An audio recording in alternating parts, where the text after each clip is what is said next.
बिस्मिल्लाहिर्रहमानिर्रहीम। अस्सलाम वालेकुम नाज़रीन, मैं हूं सैयद अनवारुल हसन और आप देख रहे हैं programme Dastak PTV news Islamabad studio से।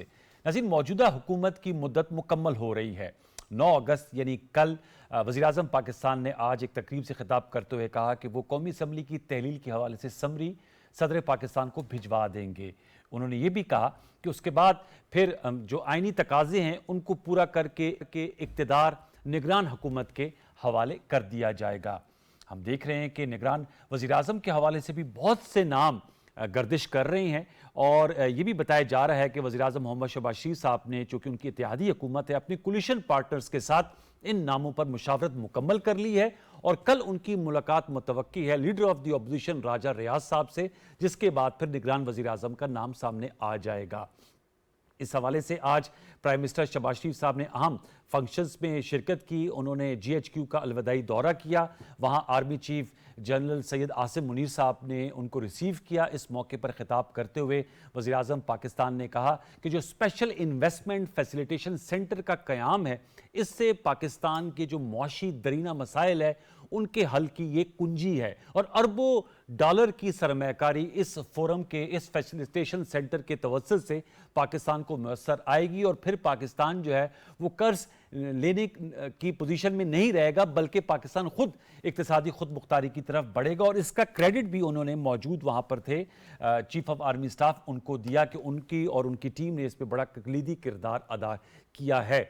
इस हवाले से हम गुफ्तगू करेंगे। ज़ाहिर सी बात है कि मौजूदा हुकूमत को मुश्किल मुआशी हालात में इक़्तिदार मिला था, अब उनके जाने के दिन है। उसके बाद जो है ज़ाहिर बात है सेंसस भी होने हैं और फिर इलेक्शन का फेज़ आएगा। साथ साथ यहाँ ये भी बताते चलें कि चेयरमैन पाकिस्तान तहरीक इंसाफ, जिनको तोशाखाना केस में सज़ा सुनाई गई, आपसे कुछ देर कबल इलेक्शन कमीशन ऑफ पाकिस्तान का नोटिफिकेशन जारी हुआ है जिसमें उनको 5 साल के लिए नाअहल करार दिया गया है। फिर NA 45 कुरम ज़िला से जो मुंतखब हुए थे वहाँ से भी उनको डी नोटिफाई कर दिया है। इन्हें 3 साल की कैद और जुर्माने की सज़ा हुई थी।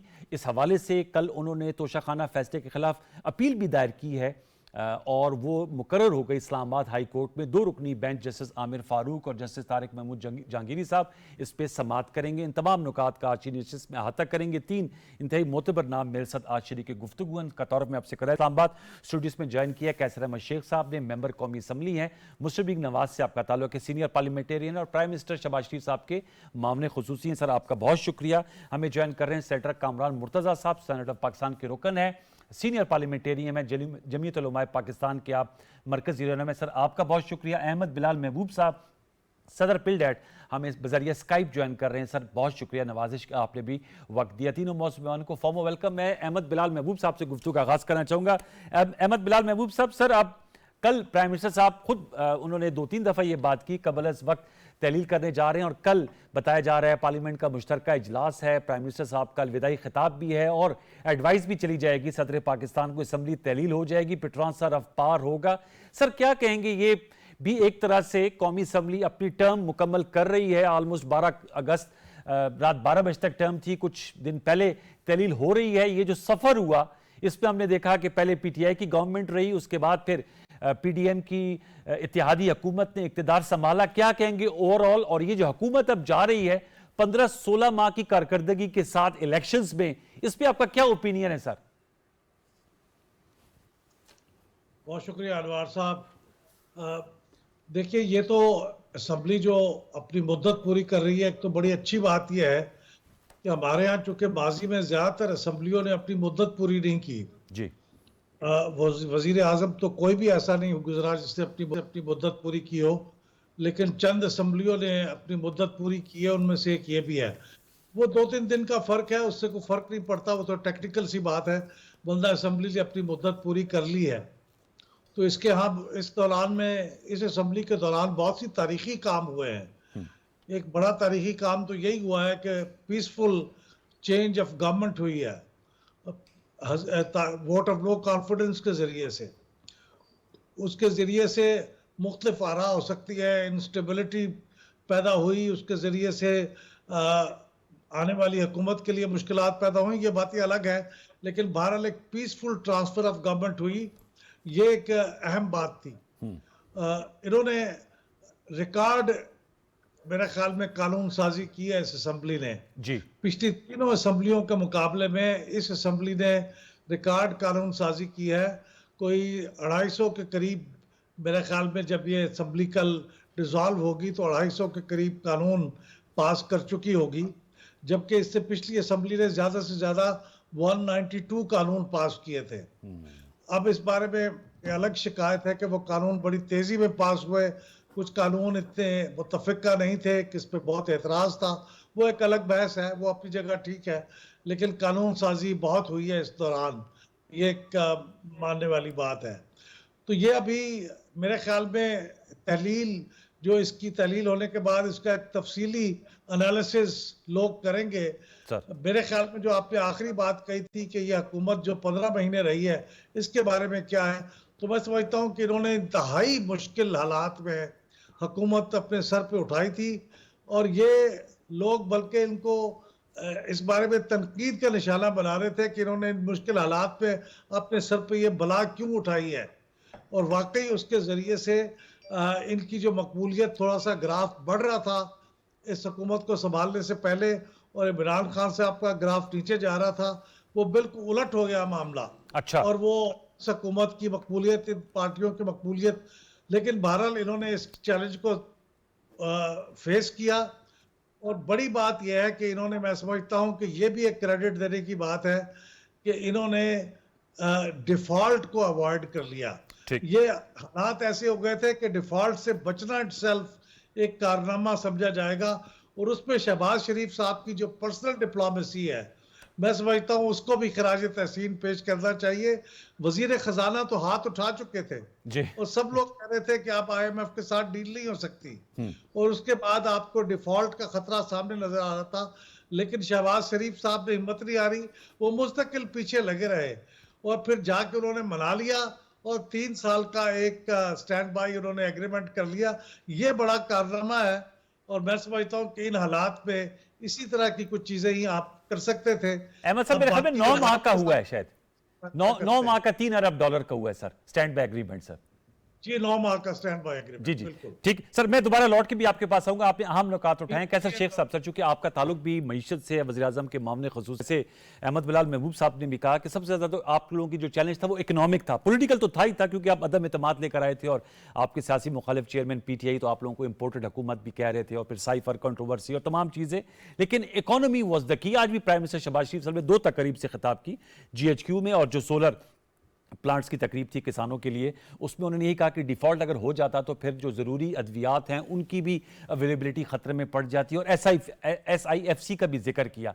क्या कहेंगे सर, आप तो बड़े सीजन पार्लियामेंटेरियन है, कल असम्बली भी आपकी मुकम्मल हो जा रही है, आप उसके मेंबर है, योर थॉट्स? बिस्मिल्लाहिर्रहमानिर्रहीम। अनवर रतन साहब, आपने बड़े अहम टॉपिक पे क्योंकि बात कर रहे हैं। ये कल असम्बली ख़त्म हो रही है, और 16 माह हमारी इस कोलिशन गवर्नमेंट को मिले जी।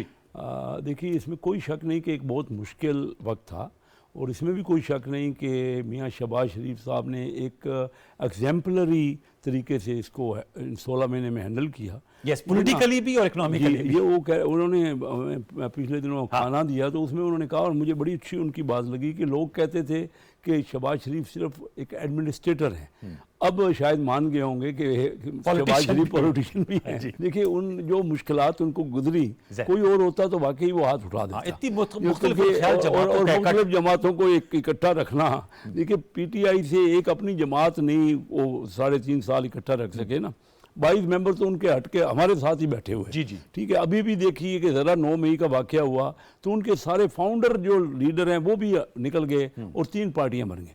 आप उसके मुकाबले में कंपैरिजन करेंगे, 3.5 साल हम भी अपोजिशन में रहे ना, पीपल पार्टी भी अपोजिशन में रही, JUI भी रही, एक मेंबर भी 3.5 साल में हमने कौन सी सहूलतें नहीं बर्दाश्त की, एक मेंबर भी हमसे हटा नहीं।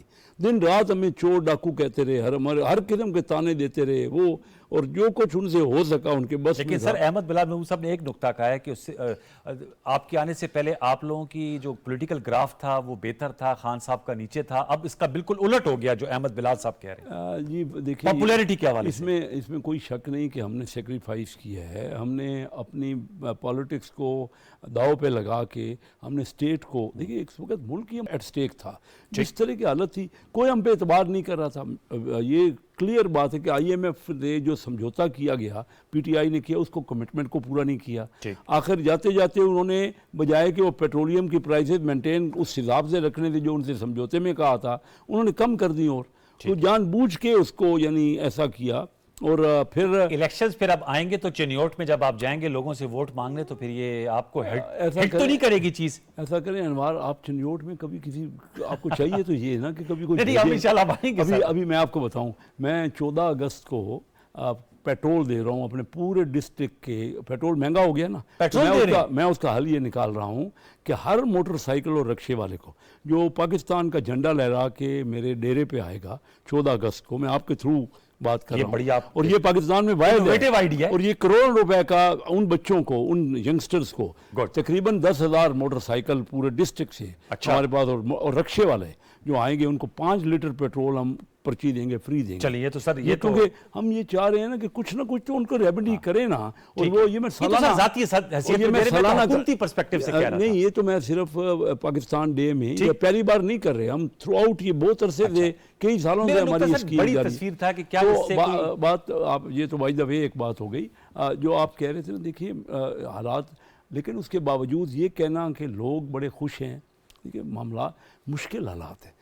हमें महंगाई बहुत ज़्यादा हम ख़त्म नहीं कर पा रहे ना। 28% या 29% का महंगाई, ये पाकिस्तान की तारीख की एक हाईएस्ट महंगाई है। और फिर उसके अलावा अभी IMF की जो कंडीशनलिटी है, ये लास्ट फ्राइडे को 3 घंटे मेरे साथ डार साहब तशरीफ रखते थे और उसमें स्टेट बैंक के गवर्नर भी थे, तो वो हमें बताते रहे कि क्या क्या कंडीशनलिटीज़ हैं जो हमने तय की। और वज़ीर आज़म साहब ने खुद कहा कि आधा घंटा तो जब मैं मिलने गया MD से, तो वो बात करने के मूड में ही नहीं थी, बात ही नहीं करती। मुझे जो खुशामद करें, बाकायदा उन्होंने ये प्रोग्राम में कहा कि मुझे एज अ पाकिस्तान के प्राइम मिनिस्टर को खुशामद करनी पड़ी, और क्योंकि पुराना थोड़ा बहुत उनकी ये क्रेडिट तो शहनाई साहब एज प्राइम मिनिस्टर उनको जाता है। सर एक छोटा सा वक्फा आपकी इजाजत तो मैं लूंगा, उसके बाद मैं आऊंगा तो फिर कामरान मुर्तजा साहब और अहमद बिलाल साहब आपसे एक और सर सवाल जरूर पहले करना है। व्यूअर्स एक छोटा सा वक्फा लेते हैं, वक्फे के बाद आएंगे। हमारे साथ रहिए, प्रोग्राम दस्तक देखते रहिए।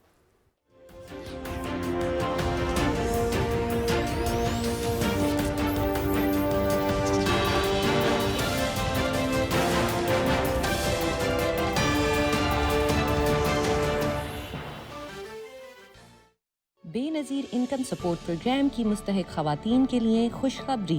बेनज़ीर सोशल प्रोटेक्शन अकाउंट का इजरा, वज़ाइफ की बासहूलत और शफ़ाफ अदायगी का नया निज़ाम जो बनाएगा मुस्तहिक खवातीन को बाइख्तियार, यानी अपनी मर्जी के बैंक में अकाउंट खोलने का हक, इमदादी रकूम की बराह रास्त अकाउंट में मुंतकली, इमदादी रकम बचा रखने या मर्जी से खर्च करने का इख्तियार, लंबी कतारों में इंतजार से निजात। बेनज़ीर सोशल प्रोटेक्शन अकाउंट उन हुकूमती पॉलिसियों का तसलसल है जिनके तहत गुज़िश्ता 16 माह में बेनज़ीर इनकम सपोर्ट प्रोग्राम के बजट और प्रोग्रामों में इजाफे से आज लाखों मुस्तहिक खानदान मुस्तफीद हो रहे हैं। बेनज़ीर है ये विजन कि मुस्तहिक बने बाइख्तियार बावकार।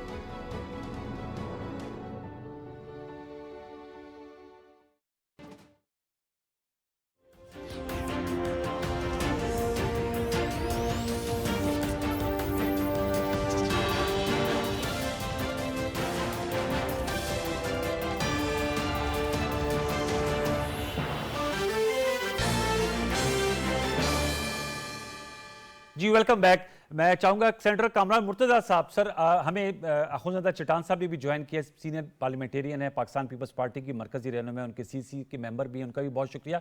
कामरान साहब आपसे सर जानना चाहूँगा, बात हो रही है निगरान वज़ीर आज़म के लिए भी मुशावरत हो रही है, मौलाना फजल रहमान साहब की भी मुलाकात प्राइम मिनिस्टर शहबाज शरीफ साहब से हुई है, और कहा जा रहा है कि जी नाम तो इत्तेहादियों ने तो आपस में फाइनल कर लिया, कल जो है वो लीडर ऑफ द अपोजिशन से हतमी मुशावरत होगी, उसके बाद फिर सामने आएगा। इस पे बात हो रही थी कि जो 15-16 माह का सफ़र है, आप लोग भी कोलिशन गवर्नमेंट का हिस्सा रहे, इसको सर कैसे बयान करेंगे? जाहिर सी बात है इस पर कैसर अहमद शेख साहब बता रहे हैं बहुत सी मौशी मुश्किलात दरपेश थी, जो कि हकीकत है। अहमद बिलाल महबूब साहब ने बिल्कुल सही कहा कि रिकॉर्ड लेजिस्लेशन हुई। कुछ आपके नाकदीन ने कहा कि बहुत तेज़ी से भी लेजिस्लेशन हुई। आप खुद भी कॉन्स्टिट्यूशनल एक्सपर्ट हैं। वोट ऑफ नो कॉन्फिडेंस के जरिए हुकूमत आई, जो चेयरमैन PTI उनको सजा भी हो गई है, 5 साल की नहल भी करार पा गए हैं। क्या कहेंगे कामरान मुर्तज़ा साहब? देखिए, हर सफ़र जो है कामयाबियों और नाकामियों का जो है वो एक मिक्सचर हुआ करता है। अगर कामयाबियाँ ज़्यादा हो तो फिर उसको कामयाब सफ़र कहते हैं, और अगर नाकामियाँ ज़्यादा हो तो नाकाम सफ़र कहा जाता है। इसमें अल्टीमेटली लोगों ने जज करना है कि ये कामयाबी का सफ़र था या नाकामी का सफ़र था, वो वोट के ज़रिए जज करना है। मगर जो चीज़ें कही जा सकती हैं उसमें आप एक चीज़ देखिए कि जिस वक्त 2018 में इलेक्शन हुए उस वक्त पाकिस्तान के ऊपर कर्ज़ा था 80 बिलियन था। खान साहब ने अपने 3.5 पौने 4 साल में इसको $50 बिलियन का इसमें इजाफा किया, यानी 130 पे आ गया मामला। जितना कर्ज़ा जो है वो गुज़श्ता जो है 70 सालों में लिया गया था, उसका तकरीबन 60% जो है वो उन्होंने अपने 3-3.5-4 साल के दौर में लिया। पहला साल तो उन्होंने लिया ही नहीं ना, वो IMF के पास गए नहीं। अच्छा, फिर जो उन्होंने फिर IMF के साथ डील की है, वो डील उसको तोड़ दिया, और वो तोड़ा भी इस तरह से कि अगर एक चीज़ का रेट बढ़ाना था उसको कम कर दिया जानबूझ के, ताकि मेरे बाद जो आए उसके लिए मुश्किल पैदा हो। फिर उसके बाद जब दूसरे आ गए तो उनके लिए मुश्किलात पैदा कर दी। रोज़ कहा जाने लगा डिफ़ॉल्ट डिफ़ॉल्ट डिफ़ॉल्ट। फिर सिर्फ ये कहा नहीं गया, 3 असम्बलियाँ जो ना उन्होंने तोड़ी हैं। ये रिकॉर्ड है, किसी एक शख्स ने आज तक या उसके कहने पे या उसके अपने उस पर कभी जो है ना 3 असम्बलियाँ 1 साल की मुद्दत में नहीं टूटी हैं। ये दुनिया की पार्लिमानी जमहूरियत का एक रिकॉर्ड है। ये सारा कुछ जो है ना वो ज़ाहिर है ये मुल्क ने बर्दाश्त करना था, ये धक्के दचके ये सारा कुछ। हमारे अगर कोई चीज़ जो है वो डिस्क्रेडिट में गई है तो वो महंगाई है। महंगाई जो है ना, अगर कहीं पे हम फ़र्ज़ कर लीजिए कल परसों एक इलेक्शन हुआ था एक तहसील में के अंदर, तो वो उसमें हमारा जो है इलेक्शन हम हारे थे जी, पेशावर में, मथुरा में। मुकाबला हमारा महंगाई के साथ था, लोग मथुरा में। जी जी। तो वो असल मसला जो है वो जिसको जो हम अब तक प्रॉपरली एक्सप्लेन नहीं कर पाए हैं या उसका वो, तो उसमें जो है वो महंगाई है।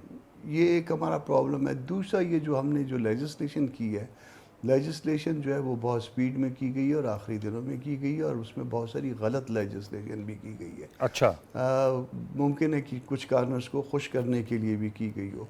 तो वो जो है वो जब लोग इस पे बैठेंगे, पढ़े लिखे हल्के जिनको जो है लेजिस्लेशन के हवाले से दिलचस्पी हुआ करती है, तो वो उसमें हम पे तनकीद होगी। हमने ख़ुद भी तनकीद की है, हमने ख़ुद भी उसको अपोज़ किया है, जिसके ऊपर ज़ाहिर है विद इन दी अलायंस जो है ना लोग नाराज़ भी हुए होंगे, मगर जो चीज़ गलत थी उसको गलत कहना भी ज़रूरी था। तो ये सारा चीज़ें जो है ना, कुछ कामयाबियाँ हैं, कुछ नाकामियाँ हैं, कुछ मसाइल हैं। ये सब को जो है ना लोगों को जज करने का हक़ भी है, और लोग जज करेंगे भी जब इलेक्शन होंगे। मगर ये देखें कि हमारे लिए मसाइल कितने क्रिएट किए गए और किस तरह से जो है ना हम धक्के खाते खाते मुल्क को इन मसाइल से निकालने की कोशिश में किसी हद तक कामयाब भी हुए।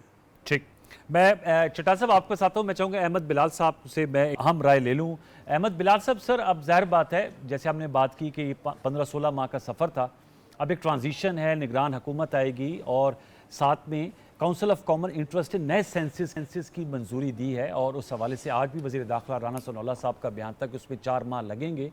तो अब कहा यह जा रहा है कि इलेक्शन जो है, वैसे तो इलेक्शन कमीशन ऑफ पाकिस्तान इसको डिसाइड करेगा, लेकिन जो मीडिया में बहस हो रही है कि अब ये लग ऐसे रहा है कि ये शायद फरवरी-मार्च 2024 में इलेक्शन होंगे। इस पर सर आपकी क्या राय है? और आप समझते हैं कि हमने जो देखा, जो पहले हुक्मरान जमात थी PTI, उससे 2 जमातों ने जन्म लिया है, इस्तेकाम पाकिस्तान पार्टी और PTI पार्लियामेंटेरियंस। PTI का सियासी मुस्तकबिल भी आप किस तरह देख रहे हैं?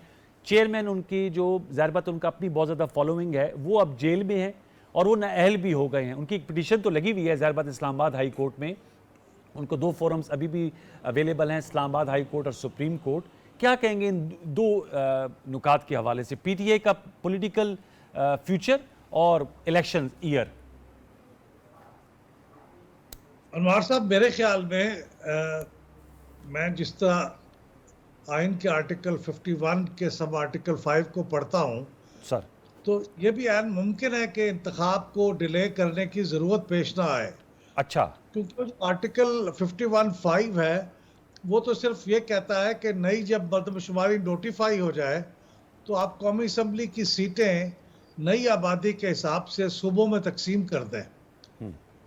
चल, अब इत्तफाक ये है, हुस्न इत्तफाक ही कहना चाहिए कि नई मरदमशुमारी के अंदर जो तकसीम है कौमी असम्बली की सीटों की, वो बिल्कुल वही है जो पहले थी जी, तो कोई तब्दीली नहीं हुई। एग्जैक्टली। लिहाजा अब अगर वो तब्दीली नहीं हुई तो इस आइन के आर्टिकल की मंशा तो पूरी हो चुकी है। अब ये जो आपने डिलिमिटेशन करनी है वो तो इसकी कोई इंटरप्रिटेशन है। जो लोगों का ख्याल ये है कि अब ये हमारे किसी ज़िले में आबादी बढ़ गई है तो वहाँ सीटें बढ़ा देंगे, कहीं ज़िले में आबादी कम हो गई तो कम कर देंगे। ये बात कॉन्स्टिट्यूशन में तो नहीं लिखी हुई, ये इसकी इंटरप्रिटेशन है कुछ लोगों के जहन में, तो जो कि गलत भी हो सकती है। तो आइन का आर्टिकल 224 बड़ा वाज़ेह है कि 90 दिन के अंदर इलेक्शन होगा। तो अब आइन का एक आर्टिकल जो बड़ा वाज़ेह है और दूसरा आर्टिकल जिसके अंदर ये बात वजाहत से नहीं लिखी हुई, तो मेरी राय में तो जो बात वाज़ेह लिखी हुई है उसी को फौकियत हासिल होगी। तो मेरे ख्याल में तो ये बगैर किसी डिले के इलेक्शन हो जाने चाहिए 90 डेज में। अच्छा, लेकिन अगर ये होंगे भी सही डिले तो नवंबर की बजाय ये ज़्यादा से ज़्यादा जनवरी में हो जाएंगे। लेकिन मेरे ख्याल में उसकी नौबत नहीं आनी चाहिए क्योंकि ये डिलिमिटेशन बड़ी लिमिटेड होगी जो करनी पड़ेगी। और उसके अंदर आपको ये 3 महीने का जो टाइम है इलेक्शन के लिए आपने दिया 90 रोज़ का, इसकी भी 90 रोज़ की ज़रूरत नहीं है, 60 डेज़ काफ़ी होते हैं क्योंकि इलेक्शन कमीशन तैयार है। तो इसलिए मैं समझता हूँ कि 2 महीने एक्स्ट्रा जाएंगे, जनवरी के अवाइल में इलेक्शन हो जाने चाहिए। बड़ा अहम नुकता उठाया है अहमद साहब आपने, ये तो बड़ा ज़बरदस्त किस्म की आपकी, इस पे मैं दोबारा भी कामरान साहब और कैसर साहब और उनसे लूँगा। चिटान साहब से मैं चाहूँगा सर, चलते चलते पीटीआई के पॉलिटिकल फ्यूचर की भी मैंने सवाल पिच किया था। अहमद बिलाल महबूब साहब किस तरह देख रहे हैं? उनकी पार्टी चेयरमैन नाअहल हो गए हैं, इलेक्शन कमीशन ने 5 साल के नाअहल भी कर दिया, जेल में भी हैं, सज़ा भी होगी, कॉन्विक्ट हो गए हैं सर। 2 नई पार्टियाँ भी उस पार्टी से जन्म ले चुकी हैं। How do you see their political future? Ahmed साहब, मेरे ख्याल में ये जो पार्टियां होती हैं या जो लीडर होते हैं, इनकी जिंदगी डिपेंड करती है जितने दिन वो आवाम के दिलों में जिंदा रहते हैं वो जिंदा रहते हैं। अभी तो खैर इमरान खान साहब सिर्फ जेल में हैं और सिर्फ डिस्क्वालीफाई हुए हैं, लेकिन अल्लाह उनको तवील उम्र दे, वो मौजूद तो हैं। लेकिन यहाँ तो ऐसे भी हैं लीडर जो बहरहाल जुल्फ़िकार अली भुट्टो साहब की मिसाल सामने है, वो उन जिंदा नहीं है लेकिन लोगों के दिलों में जिंदा है। तो ये लोगों के दिलों में जो लोग जिंदा होते हैं, अब जो उसको फॉलोइंग हासिल होती है उसके ऊपर डिपेंड करता है। लेकिन ये बात आपकी सही है कि ये चूँकि डिस्क्वालीफाई भी हो चुके हैं, पार्टी के लोग पार्टियां छोड़ के दूसरी पार्टियों में जा चुके हैं, इलेक्शन में कौन कैंडिडेट होगा, कौन कैंपेन चलाएगा, ये भी एक बड़ा सवाल होगा। और इन सारी वजूहात की बिना पे लॉजिकली तो मेरा ख्याल ये है कि ये पार्टी कमज़ोर होगी, इसकी कैंपेन कमज़ोर होगी, इसकी कम्युनिकेशन कमज़ोर होगी और इसके नतीजे में इंतखाबात में इसकी परफॉर्मेंस पे नेगेटिव असर पड़ सकता है। लेकिन अभी हमने देखा कि फ़िलहाल अभी ये जिक्र हुआ था ये 2 इलेक्शंस का, बाई इलेक्शंस का, मथुरा का और हवेलियाँ का, आप इसमें देखें तो पीटीआई की परफॉर्मेंस 2021 या 2022 के मुकाबले में कहीं ज़्यादा है। आप देखें कि उनकी 11% वोट थे, अब 40% वोट लिए उन्होंने मथुरा के अंदर। तो ये कहना ज़रा मुश्किल है कि क्या अंजाम होगा, लेकिन मुश्किलात पार्टी के लिए बहुत हैं, इसमें कोई शक नहीं। चल, बहुत शुक्रिया नवाजिश अहमद बिलाल महबूब साहब, आपने बहुत अच्छा तबसरा किया, हमारे प्रोग्राम में तजिया पेश किया। हमें खुशनुदा चिटान साहब ने भी ज्वाइन किया है, उनका मैंने तारुफ करा दिया था। चिटान साहब को भी वेलकम करते हैं अगर चिटान साहब हमारे साथ हैं। चिटान साहब, आपने गुफ्तगू सुनी अहमद बिलाल महबूब साहब की भी, मैं आपसे जानना चाहूँगा, आप बाजोड़ में मौजूद हैं, कल भी सेनेटर हाफिज़ अहमदुल्ला साहब थे, हमने उनसे ताज़ियत भी की थी जो बाजोड़ में इंतहाई अंदोनाक सानिया पेश आया, JOIF के वर्कर्स कन्वेंशन में खुदकुश हमला हुआ, बहुत सी जाने गई। आपका शहर है बाजोड़, आपसे भी हम ताज़ियत करते हैं उस पर्सपेक्टिव में। आपसे बात भी हो रही थी प्रोग्राम से पहले, तो आप कहते हैं कि जो लोग ज़ख्मी हैं उनका भी बीमार पुरसी की जा रही है, क्या कहेंगे सर?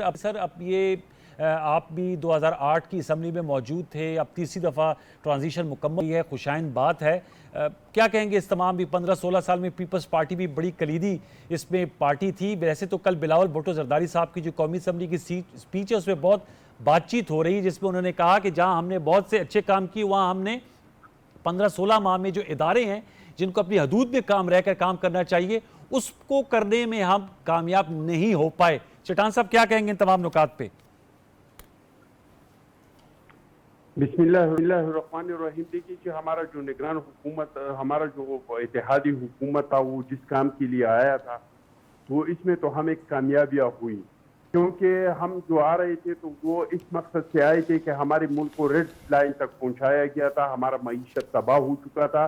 वजीर खजाना ने खुद से कहना शुरू कर दिया कि हम डिपार्ट हो चुके हैं, सिर्फ ऐलान करना जो है वो बाकी है।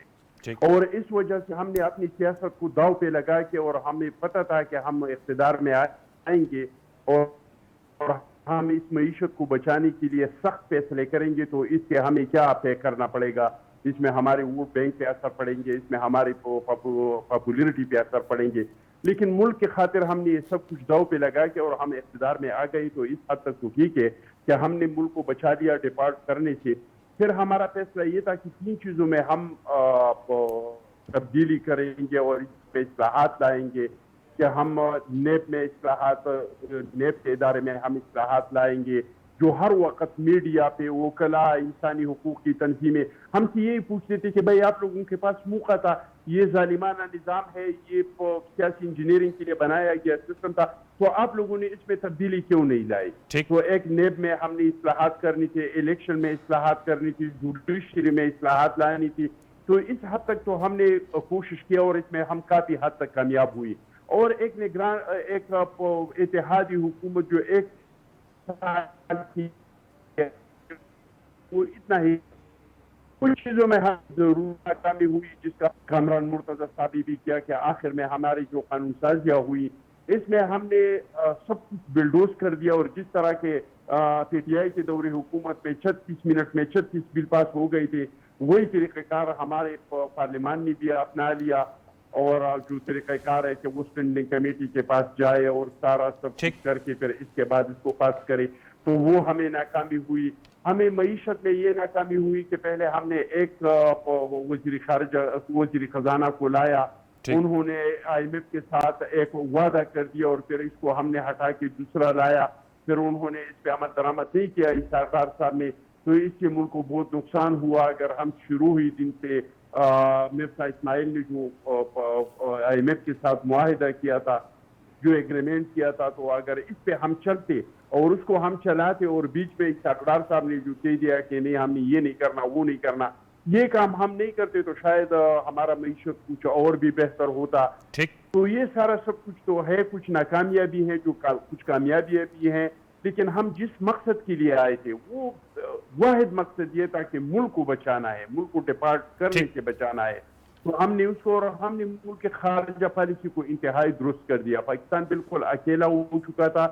इंडिया ने एक नैरेटिव बनाया था पूरी दुनिया में कि जो हम खुद दहशतगर्दी के शिकार मुल्क है, कि पाकिस्तान दहशतगर्दी का गढ़ है और पाकिस्तान पूरी दुनिया में दहशतगर्दी जो हो रही है तो वो पाकिस्तान की वजह से हो रही है। तो पाकिस्तान ने इसमें कामयाबियाँ हासिल की।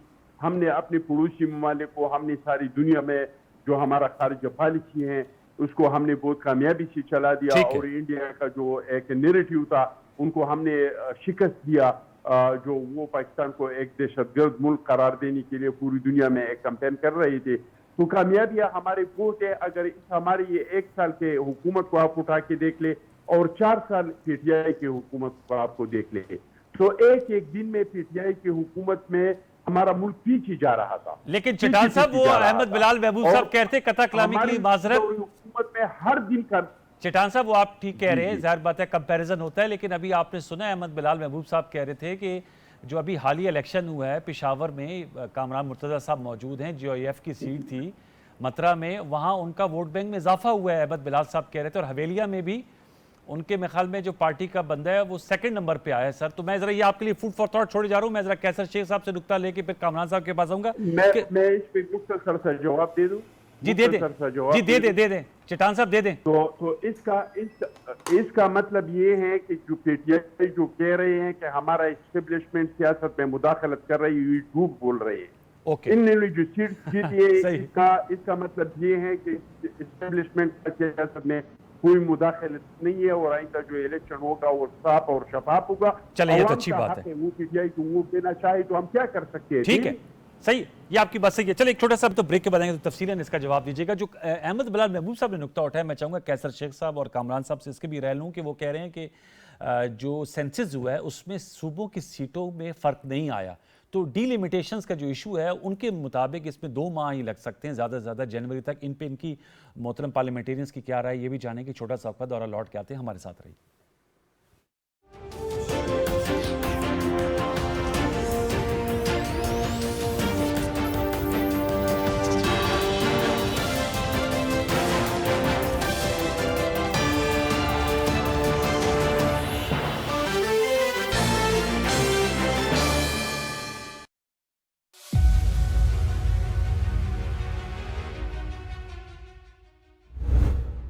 मोदी हुकूमत मकबूजा जम्मू कश्मीर के मुसलमानों की सियासी, सकाफती और मजहबी शनाख्त पर हमले कर रही है।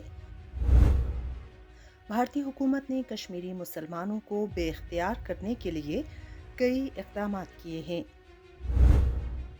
भारतीय इक़दामात का मकसद कश्मीरी मुसलमानों की सकाफत और मजहबी शनाख्त को ख़त्म करना है। मोदी हुकूमत मकबूजा जम्मू कश्मीर में इसराइली नौआबादियाती मॉडल की पैरवी कर रही है। मोदी की पॉलिसियों से कश्मीरी मुसलमानों की भारत से नफरत में मजीद इजाफा हो रहा है।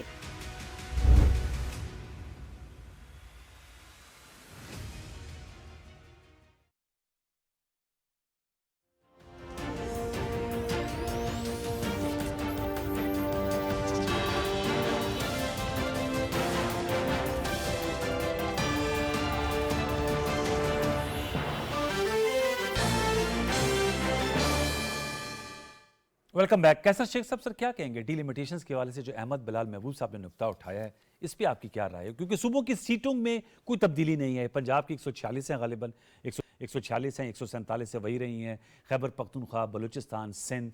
तो उन्होंने कहा डीलिमिटेशंस जो होंगी उसमें इतना तवील वक्त दरकार नहीं होगा उनके मुताबिक। नहीं, इसमें अहमद महबूब बिलाल साहब क्योंकि एक्सपर्ट भी हैं इसके, और उन्होंने जो ये नुक्ता उठाया है, देखिए ना, उसमें अगर तब्दील नहीं हुई हैं कॉन्स्टिट्यूंसीज में भी कोई ज़्यादा फिर रद्द-ओ-बदल नहीं होगा। अगर सीटें उतनी रही हैं तो कॉन्स्टिट्यूंसीज में भी कोई ज़्यादा रद्द-ओ-बदल नहीं होगा। हम तो खुद चाह रहे हैं कि इलेक्शन जितना जल्द हो सकें हों, लेकिन ये सारा मामला अभी इलेक्शन कमीशन ने मीटिंग की है। अभी उनकी अनाउंसमेंट में है कि वो क्या चाह रहे हैं, वो किस तरह इलेक्शन को अनाउंस करते हैं। क्योंकि कानूनी बिल्कुल क्लियर कट है कि अगर आप थोड़ा सा वक्त से पहले असम्बलियाँ डिज़ाल्व करते हैं तो 90 दिन के अंदर इलेक्शन होंगे, और 90 दिन सफिशिएंट पीरियड है अगर चाहे इलेक्शन कमीशन। लेकिन सही मैं इसलिए सूरत हाल ये नहीं बता सकता कि क्योंकि ये लीगल मैटर है, और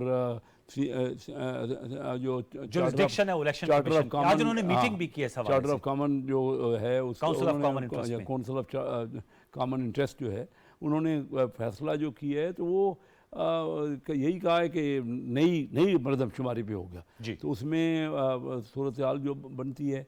अब इलेक्शन की तरफ हम जा रहे हैं। बात यह है कि अनवार हमारी कोलिशन गवर्नमेंट थी, ये इसमें कोई शक नहीं है। देखिए इस साल हमने 0% ग्रोथ की है, और जबकि 2.5% से ऊपर आबादी हमारी बढ़ी है, यानी हम पर कैपिटा और नीचे चले गए, हमारा स्टैंडर्ड और कम हो गया, और फिर अमीर और गरीब में जो तफावत है वो बढ़ता ही चला जा रहा है। हमारे तमाम जो मराहत है ना वो अमीरों को दी जा रही। मैं आपको बार बार जिक्र करता रहा जो लोन दिया गया, जो कि तकरीबन 85,000 करोड़ रुपए का लोन दिया गया, वो मैं जिक्र करता रहा। उनको बड़े कंसेशनल रेट पे दिया गया, ना कि एसएमईज को नहीं दिया गया, ग्रोअर को नहीं दिया गया। इसी तरह आज जो गैस के रेट हैं ना, गैस के रेट मुख्तलिफ हैं। हमें फैसले कर, हमें स्ट्रक्चरल चेंज करना है। हमारे यहाँ बढ़ोतरी नहीं हो रही, इकानमी आगे नहीं बढ़ रही। महंगाई देखिए ना, डॉलर जो है जब हमने 13 महीने में शुरू किया तो 188 के करीब था, अब 288 185 के करीब था, 287 हो गया। 100 रुपये से ज़्यादा इन 16 महीने में बढ़ा। ये कोई मामूली बात नहीं, पाकिस्तान की तारीख में ऐसा कभी नहीं हुआ। इससे महंगाई का बुरहान हुआ, और अभी भी हमारे कंट्रोल में नहीं है। ये नहीं कि हमारी हुकूमत ने ये कुछ किया, ये जो पीछे मुसलसल होता रहा ना, हम ज़्यादा से ज़्यादा कर्जे लेते रहे, तमाम हुकूमतों ने ज़्यादा से ज़्यादा कर्जे लिए। जैसे अभी ब्रेकडाउन दिया है, पिछले 30 साल में यही होता रहा। मैं आपको बड़ा अहम नुक्ता बताता हूँ। देखिए ना अनवार, अगर आप रियलिस्टिकली गौर करेंगे, 15 साल पिछले में कोई मार्शल लॉ तो नहीं आया, कोई डिक्टेटर तो नहीं आया जी। अब 15 साल में हमारे यहाँ तीन, इस वक्त भी तीन सबसे बड़ी पार्टी थी। हम जमहूरियत के बड़े गुण गाते हैं, तो 15 साल कुछ छोटा पीरियड नहीं होता। हमारे जैसे डेवलपिंग कंट्रीज़ के लिए 15 साल में उसमें 4 साल तकरीबन पीटीआई को मिले, 5 साल पीपल पार्टी को मिले, और 6 साल ये अगर ये 16 महीने भी इन हमारे पड़ले में डाल लें मिले तो कोलिशन गवर्नमेंट थी, हाँ। लेकिन 6 साल मुस्लिम लीग को मिले। वो 5 साल 2013 से 18 और अब ये 15 साल की जो जमहूरियत ने हमें रिजल्ट क्या दिया। ये आपका आज ये बड़ा 15 soul searching देखिए, मैं question है। फैक्चुअल पोजीशन बताऊं, अगर वैसे मैं कहता रहूं क्योंकि मैं मुस्लिम लीग का हूं और ये मैं कहूं, हमें सबको रियलिस्टिक बात करनी Yes, पड़ेगी। very 15 important। साल पहले लोगों की हालात क्या थे? 15 साल की जमहूरियत जिसमें तीनों बड़ी पार्टियों को मौका मिला, उसके बाद लोगों के हालात क्या हैं? लोग इस वक्त बड़ी तकलीफ में हैं, महंगाई इतनी ज़्यादा बढ़ गई है कि काबू में नहीं है, और गरीब और अमीर का फ़र्क बढ़ गया है। Very और ये हमारी पॉलिसी है। मैंने ये जुमे को हमने 3 घंटे की डार साहब से मीटिंग की जी, ना, आप बता रहे थे। मैंने उनको ये कहा कि आपने कभी ये सोचा कि जो गैस के रेट हैं वो अगर नई आज फैक्ट्री को लगाने जाएगा, उसको तो गैस के रेट आप 3 गुना लगा रहे हैं पुरानी फैक्ट्रियों से, आप उन्हीं को बड़ों को ही फैसिलिटेट कर रहे हैं। इसी तरह इसके अलावा क्या बात है कि इनकम टैक्स जो है ना, वो बात समझ ही नहीं रही। इनकम टैक्स के जो रेट हैं वो बड़ी इंडस्ट्री के लिए जब वो इंपोर्ट करते हैं रॉ मटेरियल्स तो थोड़े हैं, 2% हैं, ठीक। और अगर उनके लिए छोटी इंडस्ट्री के लिए कोई ट्रेडर इंपोर्ट कर ले रॉ मटेरियल जो इंडस्ट्री को चलाना है, उसको 4% इनकम टैक्स काट लिया जाता है। अब मुझे बताइए कैसे कोई छोटी इंडस्ट्री डेवलप होगी ये भी हमारे बड़ा यहाँ? मुद्दा है। तो ये चीज़ें नहीं। तो आप कहते हैं कि अब जो भी इंशाल्लाह ईमान मुंतखब हो करे, स्ट्रक्चरल बुनियादी तब्दीलियां देखिए ना, करनी हमारे होंगी। यहाँ SOEs जो हैं, स्टेट ओन एंटरप्राइजेज जो हैं, वो तो लगातार घाटा कर रहे हैं। अब हम उसकी तरफ जा रहे हैं। हाँ। हम उसके देखिए, क्योंकि कोलिशन गवर्नमेंटों में ये नहीं होता ना, मुख्तलिफ ख्यालात की फैसला हुकूमतें होती हैं। साजी जरा मुश्किल होती है। मुख्तलिफ ख्यालात के होते हैं। हाँ, सही हम कह देखिए ना क्या हुआ, बेरोजगारी हमने ख़त्म नहीं कर सके, ठीक है। हम नई इंडस्ट्री नहीं लगा सके, हमारे यहाँ एक्सपोर्ट नहीं बढ़ सकी। ये 16 महीने की बात नहीं है, ये थ्रू आउट हम जो आम करते रहे नुकात ना, उठाएं। मैं- हम आपस में असल मसला ये, मैं बात को ख़त्म कर रहा जी, हूँ, असल जो हमने पॉलिटिकल टर्माइल किया, हम झगड़ते रहे, हम चोर डाकू कहते रहे, असल वजह ये है। कोई बार का ये मुझे बता दीजिए, आसान सी बात है। पोलराइजेशन मैं खत्म करनी शुरू से होगी। आपसे यही कहता रहा कि क्या वजह कि हमारे पड़ोस में जिसको Hindu rate of growth IMF कहता था, आज $100 अरब का बाहर का पैसा आ रहा है, और इंडिया में। हमारे यहाँ $1 अरब का नहीं आ रहा। ठीक। तो जब तक हम अपने आप को ठीक नहीं करेंगे, सबको मानना पड़ेगा। हम अभी भी एक दूसरे से झगड़े में लगे हुए ठीक हैं। हम अपने आप को बेहतर करेंगे। मैं कामरान मुर्तज़ा साहब ने बड़ी अच्छा रिव्यू किया है। हम सबको ये सोचना पड़ेगा कि ये लड़ाई झगड़ा जो जमहूरियत में हमने कर लिया है, इससे मुल्क नुकसान हो रहा है। हाँ, हमने कहीं ना कहीं तरीके बदलने कहीं ना कहीं मिनिमम मिनिमम हमें कोई ना कोई फैसला करना फैसला करना पड़ेगा। होगा। सर, चार्टर मैं ऑफ कामरान साहब को भी शामिल करता हूं यही इसमें। चार्टर ऑफ इकॉनमी करनी चार्टर पड़ेगी। ऑफ इकोनॉमी करने। कामरान मुर्तजा साहब, सर क्या कहेंगे? एक तो ये डिलिमिटेशन के हवाले से अहमद बिलाल महबूब साहब ने कहा, you're in a better position to tell us. वो कह रहे हैं कि ज्यादा रद्दोबदल की जरूरत नहीं होगी। दूसरा सर, मैं चाहूंगा कोई लीगल क्वेश्चंस भी हैं। एक तो सियासी तर्ज अमल बदलना होगा, कैसर शेख साहब ने कहा, बिलावल भुट्टो जरदारी साहब ने भी कल कौमी असम्बली में स्पीच पे कहा, आप उस पर भी राय दीजिएगा। दूसरा, चेयरमैन PTI की जो कानूनी मुस्तकबिल है, आपको वो क्या नजर आ रहा है? उनकी पिटीशन लग गई है, 2 रुकनी ऑनरेबल इस्लामाबाद हाईकोर्ट के जज साहबान सुन रहे हैं तोशा खाना फैसले के खिलाफ। क्या कहेंगे? नुकात पे नायल भी हो गए, इलेक्शन कमीशन ने इनको नायल कर दिए 5 साल के लिए। देखिए, पहली बात तो आपने कहा कि डिलिमिटेशन के हवाले से या उसमें आर्टिकल 51 के हवाले से कि इसमें जो ना अमेंडमेंट की ज़रूरत नहीं पड़ेगी। इसमें एक जो सबसे बड़ी जो बात हुई है, 64 लाख की आबादी बलूचिस्तान की जो है वो इस जो इनिशियल रिपोर्ट थी इनकी, उससे जो है ना उसको तब्दील किया गया है। तो 64 लाख की आबादी ऐसे नहीं होती कि जिसको आसानी के साथ डाइजेस्ट कर दिया जाए। अगर वो 64 लाख की आबादी बरकरार रहती जो उसमें इनकी इनिशियल रिपोर्ट में आई थी, तो इसका मतलब ये है कि कुछ हमारी 7, 8, 9 सीटें बढ़ती थी और उसमें अमेंडमेंट रिक्वायर्ड होती। अब भी शायद अमेंडमेंट 1 आध सीट के हवाले से मुमकिन है कि मेरा ख्याल गलत हो, मगर मुमकिन है मेरा ख्याल ठीक हो। अब इस पे भी शायद कोई अमेंडमेंट रिक्वायर्ड है। ये तो एक बात हो गई। फिर जब भी कभी इस तरह से जब सेंसस होती है तो उसके बाद डिलिमिटेशन जो है वो ज़रूरी हो जाती है, क्योंकि सिर्फ ये डिलिमिटेशन जो है ये सूबों के दरमियान का मामला नहीं है, ये बल्कि ये ज़िलों के दरमियान और कॉन्स्टिट्यूंसीज़ के दरमियान का मामला है। और जब कॉन्स्टिट्यूंसीज़ का मामला होगा वो नेशनल असम्बली में भी होगा, वो सूबाई असम्बली में भी होगा। उसके लिए मिनिमम पीरियड जो है वो तकरीबन 4 महीने लग जाता है। ऑब्जेक्शन इनवाइट करेंगे, दूसरे मामला। तो ये यहाँ पे एक नया डिस्प्यूट क्रिएट कर दिया गया है। इस पे भी जो है मैं अपना अलग से नुक्ता नज़र रखता हूँ, आबादी कम कर किए जाने के हवाले से भी, और इस स्टेज पे जो है वो सेंसस को नोटिफाई करने के हवाले से भी, और जिन लोगों ने बैठ के उसको नोटिफाई किया CCI में, यानी 2 निगरान थे, उस हवाले से भी मैं अपना अलग से नुक्ता नज़र रखता हूँ। मैं समझता हूँ कि यहाँ पे हमसे गलती हुई है। अच्छा। मगर ये बात भी चूँकि मैं गवर्नमेंट अलाई हूँ, ये मौरख पे छोड़ते हैं, मैंने अपना नुक्ता नज़र सेनेट में रख दिया था सर। दूसरे इसके अलावा जो आप पूछ रहे हैं अपना PTI के चेयरमैन के हवाले से कि उनको जो है कन्विक्शन हो गई है, चेयरमैन की कन्विक्शन हो गई है। कन्विक्शन मैं उसमें ऐसा है कि मेरा अपना नुक्ता नज़र उनके हवाले से बाइस्ड है। मैं उनको पसंद शायद नहीं करता, वो भी शायद हमारी एज ए पार्टी हमें पसंद नहीं करते होंगे, या एज ए शख्स भी मुझे भी पसंद शायद ना करते हों। तो मैं जब किसी के बारे में मेरी अपनी नापसंदीदगी है, तो अगर मैं उसके बारे में कोई अपना ओपिनियन दूं प्रोफेशनली, तो वो अच्छा नहीं होगा, बाइस ओपिनियन होगा। तो मेरा ख्याल है कि वो ओपिनियन ना ही लें, मगर तो ज़्यादा बेहतर होगा उस हवाले से। चले ठीक है, आपने कहा कि आपका बाइस्ड ओपिनियन होगा, लेकिन मैं तो लीगल पॉइंट ऑफ व्यू से पूछ रहा था कि उनको, क्योंकि कल मैं जस्टिस शौकत सिद्दीकी साहब को सुन रहा था, वो कह रहे थे कि हमारे लॉ में अगर 5 साल से कम सजा हो तो उसकी बेल जो है वो यूजुअली हो जाती है। ये शौकत सिद्दीकी साहब की मैंने गुफ्तगू सुनी थी। उसमें ऐसा है, अगर लीगल साइड पे अगर ओपिनियन मांगते हैं तो सेक्शन 426 है सस्पेंशन के हवाले से। वो 426 में अगर सज़ा 3 साल तक हो तो शायद उसमें 6 महीने की पेंडेंसी शायद ज़रूरी है, उसके बाद एज ऑफ राइट वो होगा। अच्छा। और एज ऑफ कंसेशन तो हो सकती है, मगर एज ऑफ राइट मेरा ख्याल है 3 साल उसमें है। तो कोई उसमें एज ऑफ राइट नहीं है कि उनको जो ना हर सूरत में बेल दे दी जाए। ठीक है, बेल हो भी जाए, कोर्ट की डिस्क्रिप्शन है, मगर 426 की लैंग्वेज कुछ और। ये आपने सर अहम नुकता उठाया। मैं चिटान साहब आपसे सर जानना चाहूंगा, सर जाहिर बात है अब इलेक्शन है, आप भी तो आपने जैसे कहा इत्तेहादी हुकूमत थी, अब इलेक्शन में तो आप लोग जाहिर बात है अपने अपने प्लेटफॉर्म से इलेक्शन लड़ेंगे। बिलावल भुट्टो जरदारी साहब सक्खर में मौजूद थे और उन्होंने कहा कि हम इलेक्शन के लिए पूरी तरह तैयार हैं। आपसे मैं जानना चाहूंगा, पीपल्स पार्टी अपनी इलेक्शन कैंपेन को अब लेकर आगे बढ़ेगी, और ये जो 16 माह की कारकर्दगी, क्योंकि आपने वजारत खारजा के हवाले से कहा कि खारजी उमूर में बेहतरी, ज़ाहिर बात है बहुत सी कलीदी वजारतें आपके पास भी थी, आपके जो पार्टी कोलीग्स हैं, इस कारकर्दगी के साथ इलेक्शन में आप लोग उतरेंगे, और आप समझते हैं कि पीपल्स पार्टी जो 2018 या 2013 में कारकर्दगी थी उससे बेहतर करके दिखाएगी, या सिंध जो आपका किला है उसमें ही ज़्यादातर अपनी आपकी जो है वो आपको सक्सेस मिल सकेगी? देखिए जी, पाकिस्तान में जब भी आज़ादाना इलेक्शन हुआ है और साफ और शफाफ इलेक्शन हुआ है, तो इसमें पाकिस्तान के अवाम ने हमेशा से चारों सूबों में पाकिस्तान पीपल्स पार्टी पे एतमाद किया है।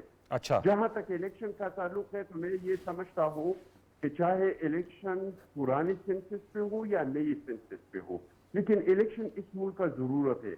इस मुल्क के 2 बड़े मसाइल है, एक मईशत का मसला है, एक यहाँ की दहशतगर्दी का मसला है। इसके लिए एक इस तरह का हुकूमत जो 5 साल मैंडेट इसके पास हो, वो इस मसाइल पे काबू पा सकते हैं। मैं नहीं समझता हूँ कि कोई निगरान हुकूमत, चाहे टेक्नोक्रेट्स का हो चाहे किसी का हो, कि वो इस मसाइल पे काबू पा सकते हैं। तो ये मुल्क के मफाद में है कि चाहे पुराने सेंसस पे हो या नए सेंसस पे हो, लेकिन इलेक्शन को एक दिन के लिए भी लेट नहीं होना चाहिए। बिलाल अहमद साहब मेरे लिए एक उस्ताद का दर्जा रखता है, क्योंकि हम यंग पार्लियामेंटेरियन आए थे, हमने पिलडेट से बहुत कुछ सीखा है, उन्होंने हमें बहुत कुछ सिखाया है। लेकिन मैं इसके एक बात के साथ इत्तेफाक नहीं रखता हूँ कि उन्होंने कहा कि भुट्टो साहब तो कब्र में भी है, लेकिन आज भी लोग उसको याद करते हैं, तो इमरान खान को लोग कैसे भूल जाएंगे। अगर शहीद जुल्फ़िकार अली भुट्टो साहब को लोग याद करते तो इनके कामों की वजह से याद करते। उन्होंने गरीब को वोट का हक दिया, शहीद जुल्फ़िकार अली भुट्टो साहब ने अवाम को जबान दिया, उन्होंने 90,000 फौजी और अपना जमीन वापस कर दिया, उन्होंने पाकिस्तान को एक एटमी ताकत बनाया। लेकिन मुझे यहाँ पे उन्होंने तरक्की, एयरफोर्स को बनाया, स्टील मिल को बनाया,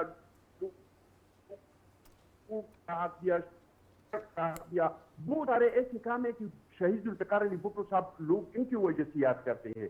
लेकिन मुझे आप ये बताएं कि इमरान खान को लोग अगर आइंदा के लिए याद करेंगे तो इसका कोई इस तरह का कारनामा मुझे सर वो तो फिर पीटीआई के कोई यहाँ पर नुमाइंदा होगा उससे पूछेंगे। सर पीटीआई का कोई नुमाइंदा होगा, जाहिर बात है वो नहीं, तो आप उसका भी पाकिस्तानी है, मैं भी पाकिस्तानी हूँ। अगर मैंने शहीद जुल्फ़िकार अली भुट्टो साहब के बारे में जो कुछ कहा पैसिफिक पीपल्स पार्टी का कहा है और मैंने गलत कहा है तो आप मुझे बताएं। आप भी एक पाकिस्तानी हैं, अगर आपको इमरान खान साहब का कोई इस तरह का कोई कारनामा याद हो कि आइंदा दौर के लिए इमरान खान साहब को लोग इसकी वजह से याद रखे, तो जी। मुझे आप बताएं। मेरे जहन में तो गालम गलूज की वजह से और इंतकाम के अलावा उन्होंने कुछ नहीं किया है। उन्होंने इस मुल्क में इख्तिदार में सिर्फ एक काम किया है, एक तो आपने जो एटीएम से उनको खुला छुट्टी दिया है कि लूट मार करे, लूट मार चले। किया है, और दूसरा इंतकाम लोगों से लिया है। चट्टान साहब, आपने मुखालिफिन से इंतकाम ये लिया है। इंशाल्लाह सर ये इलेक्शंस अब आ रहे हैं। इसके अलावा तो हाँ चट्टान साहब, आपकी राय, आपकी जाहिर बात है आप उसका एहतराम करते हैं। अब इलेक्शन आ रहे हैं sir, people are the best जज, अब आप अपनी राय का इजहार करेंगे। बार के आपकी राय आई, आपका बहुत शुक्रिया। सेनेटर कामरान मुर्तजा साहब आपका बहुत शुक्रिया। कैसर अहमद शेख साहब, sir thank you so very much, wish you best last day और फिर इलेक्शंस के लिए। और अहमद बिलाल महबूब साहब ने हमें ज्वाइन किया, बड़ी अहम उन्होंने भी गुफ्तगू की और नुकात उठाए। व्यूअर्स, अब कल जो है वो कौमी असम्बली तलील होने जा रही है। ये एक अच्छी बात है कि अपनी तबई उम्र के साथ हमारी जो नेशनल असम्बलीज़ हैं वो अपनी मियाद मुकम्मल करके अब हम आवाम की तरफ दोबारा जो नुमाइंदगान है वो लौट के जाएंगे और पीपल आर द बेस्ट जजेस, वो फैसला करेंगे कि किस जमात को 5 साल के लिए इक़्तिदार देना है जो उनकी किस्मत को बदल सके। बिलखसूस जो कैसर शेख साहब ने बुनियादी इक़्तिसादी ढांचे में तब्दीलियों की बात की है, मेरे ख्याल में अब वक्त आ गया कि उन पर हमारी कुल्ली तवज्जो हो। सियासी रवैयों को भी हमने बदलना होगा और अपनी पोलराइजेशन को, जो तनाव है, उसको भी कम करना होगा। यही आज का टेक अवे है। कल तक लिए सैयद अनवारुल हसन और प्रोग्राम दस्तक की प्रोडक्शन टीम को इजाज़त दीजिए। अपना बहुत सा ख्याल रखिए। अल्लाह ने के बाद।